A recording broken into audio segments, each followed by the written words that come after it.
Once upon a time, at the installation of the new Chamber of Commerce President Count Damascus, a waif of a young woman named Franchesca felt a cramp as her ovaries spat out an egg. She instantly fell in love with the handsome Elvis clone, with John Travolta eyes, sitting at the head table, dressed in his black tuxedo with a Spanish bow tie. This is her story. On her way home from the chamber event, Franchesca noticed a faint light emanating from deep inside the town cemetery and decided to investigate. Arriving at the source of the light, she came across two men dressed as 19th century English beggars, resting upon a pile of soil they had removed from a recent burial. "What is this you are doing?" Franchesca asked. "Exhuming the dead?" "We are doing the job we were hired for," the elder man replied. His name was Edmond. "Who is your employer?" "Count Damascus," Edmond replied. "For what reason does he require you to exhume the dead?" "I don't ask questions," Edmond replied. "I have 6 children to feed, and employment is hard to come by." "And your friend?" "I have never met this man before," Count Damascus replied. "What are you to do with the body?" Franchesca asked. "I am to pack it into the wagon and deliver it to the ice house, that is all." Later that evening, Franchesca stopped at Count Damascus's castle to inquire about the body in question.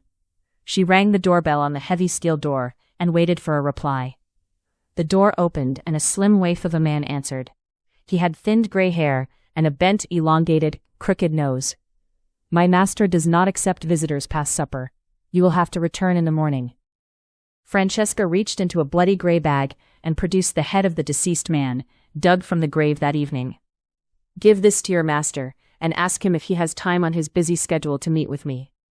"Not to worry, my master will make time for you. Please enter," the creepy doorman replied. Franchesca stepped through the doorway into a dank, musty chamber, filled with the sounds of rats, bats, and other creatures that occupied the hall.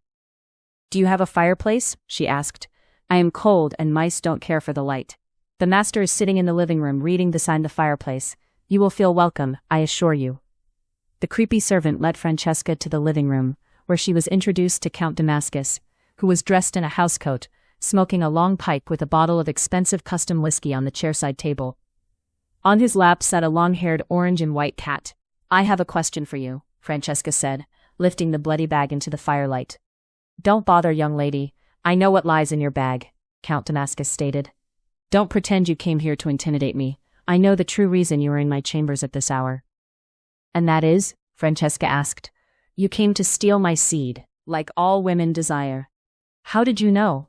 the young woman asked. "Your hormones give you away. Many women travel to my castle in an attempt to gain my seed, and many fail. I am not a bull sold for the purpose of increasing the herd. I am Count Damascus the Powerful." "What can I do to ensure I do not fail?" Franchesca asked. "Wine and dine me and tell me how wonderful I am. Treat me like the stud you so desire." "If I weren't so in heat, I would surely spite you," Franchesca said. Count Damascus pulled back his robe and exposed his massive tool to the delight of the woman who traveled to seek him out. "I do not give so lightly. You must be worthy of my seed."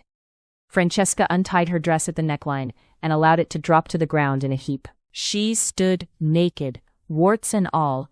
"Do you find my body worthy?" she asked with her arms wide open. "Your legs are swollen," Count Damascus said, pointing to her lower half. "And you have wrinkles all over your belly." "I put on a little weight. What's the problem? I'm willing to hand over my body to you unconditionally." "You can keep it," Count Damascus said, covering up with a blanket. "You can go now," he added, waving her off like a fly.